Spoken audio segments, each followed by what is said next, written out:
What up, your boy MC Shadow, coming at you with the G Life series. Now we're gonna be doing San Diego, because they won. It wasn't even close. I said OC or SD. It wasn't even close. Everybody said San Diego. Only like I think four people said OC, and then like 100 and some said SD. So it was like, damn, all right, cool. So it took a while because getting the info and obviously it's further. It's been a cool minute. So getting all the info, with SD, and so this is gonna be done in like I don't know, maybe like 10 parts. Yeah, there's that many neighborhoods. So stay tuned, and already know, comment, like, subscribe, check out the playlist. So G Live series in San Diego, starting off with. You are now watching M.O.D. Entertainment. Make sure you subscribe and check out the playlist.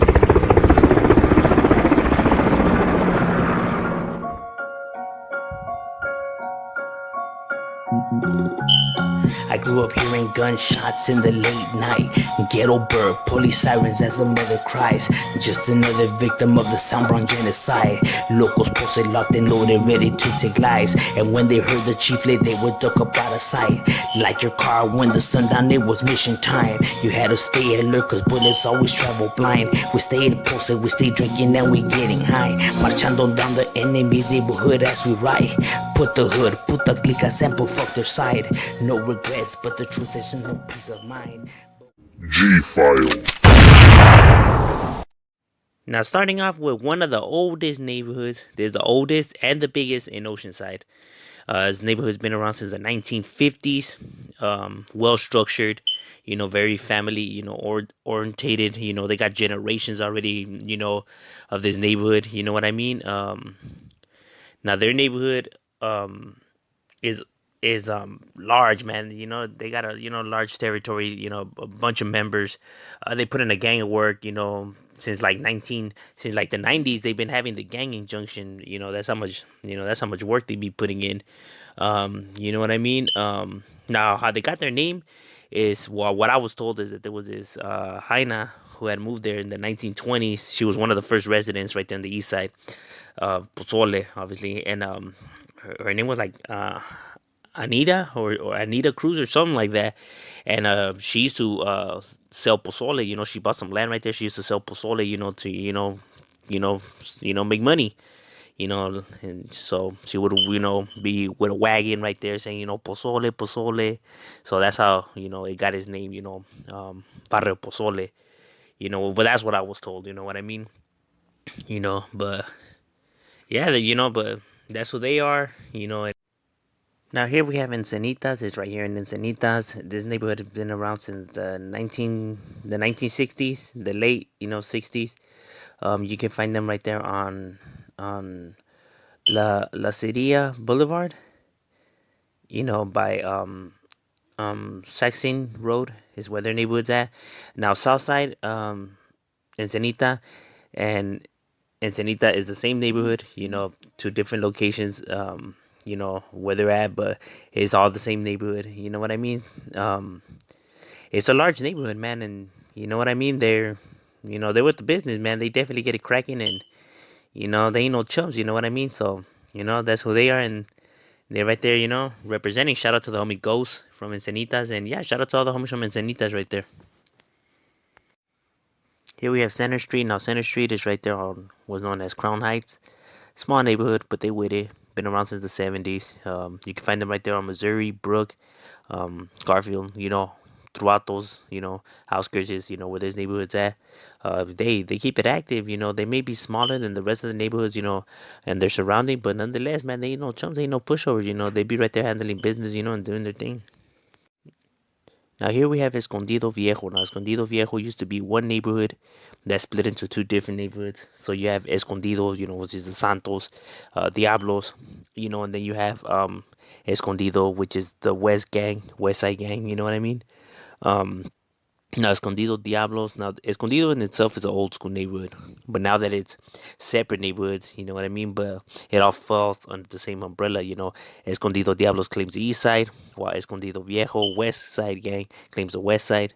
But the Diablos, is probably the larger out of them. Um, a lot older, obviously, because the Santos had kind of just like calmed down, and then the other clique when it just branched off um, toward the west, like a little bit later on. You know what I mean? But you can find the Diablos right there on Grand Avenue, on Data, on Grape, on Hickory. That's where the Diablos neighborhood. Their turf. That's where it's at. Like I said, they're large and they with the business. They ain't no chumps. You know what I mean? Shout out to the homie Creeper from Escondido Diablos, and yeah, shout out to all the homies from Esco right there that be handling business. Now here we have Escondido Viejo, the West Gang. Obviously, they're the more smaller out of the Esco neighborhood. But nonetheless, man, they crazy. They may not be as large as the Diablos, but they ain't no chuds, man. They ain't no pushovers. You can find them right there on West Park is where their neighborhood's at. So by 4th, by 5th, by 3rd, by 9th, by Sprees, that's where their neighborhood's at. And like I said, they're not as big as the Diablos, but nonetheless, man, they have the west of Escondido on lockdown, and they be doing their thing. They ain't no chumps, so that's what's up with the West. Shout out to the homie Slick, Firme Camarada, and shout out to all the homies from West that be doing their thing. Now here we have San Marcos. Now San Marcos, it's a large neighborhood, old school, been around since the 70s as well. Now San Marcos is broken up into two sections, but it is the same neighborhood. You have the Wolfpack clique, and then you have the Ghost Town clique, but it is falls under the same neighborhood. You can find the Wolfpack more by Ridgemore, um, Ridgemore, and you can find the Ghost Town by Sunset Park. That's where they're at by like La Mirada, that's where they're at. While the Wolfpack is more by Marcus Park is where you can find them. And yeah, like I said, man, they're large. They definitely have their city on lockdown. They ain't no chumps, going at it, feuding more, like black neighborhoods of and South Lows and neighborhoods like that. But yeah, they be doing their thing right there representing, man.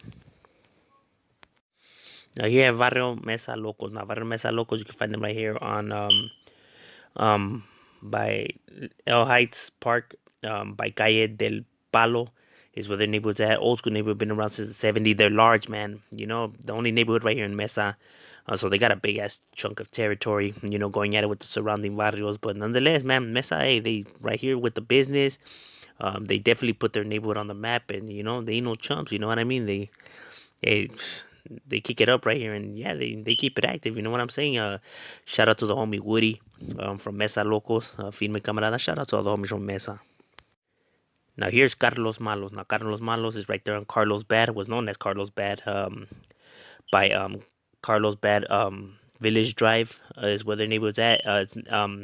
Their neighborhoods where the apartments are at. The Carlos Bad apartments. Um, but the name of the neighborhood is Carlos Malos, so they just, they, say it in Spanish instead of English, but you can say it in English as well. They're right there by Chestnut, by Pine Park, you can find them as well. They're roughly a small neighborhood, but nonetheless, man, they with the business, they kick it up. Um, they definitely right there doing their thing and, representing for their neighborhood. Shout out to the homie Travieso from Carlos Bad, and yeah, shout out to all the homies from Carlos that be doing their thing right there. Here you have Vista Homeboys. Now, Vista Homeboys is another old school neighborhood, been around since the 70s. Large, man. Their territory is large, man. I mean, they run all of Vista. I mean, you know what I mean? Like, they a deep neighborhood. They active. You can find them right there by the Luz Duran Park. Throughout all of that, throughout the high school, throughout all of those places, you can find this neighborhood. They definitely have numbers. They definitely with it. Going at it with, other surrounding neighborhoods, but hey, man, Vista homeboys, hey, they be getting it cracking, homie. These fools are, they ain't no joke, homie.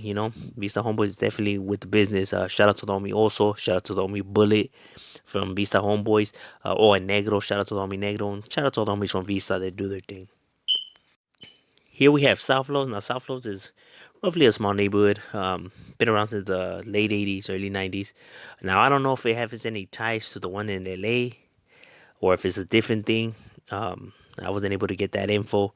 All I know is that they out here and going at it, with the SD gangs, and so I don't know, I don't know if they have any connection to the LA one, but just decided to throw them, in here, because obviously they out here and going at it with these neighborhoods, so that's what's up with South Los.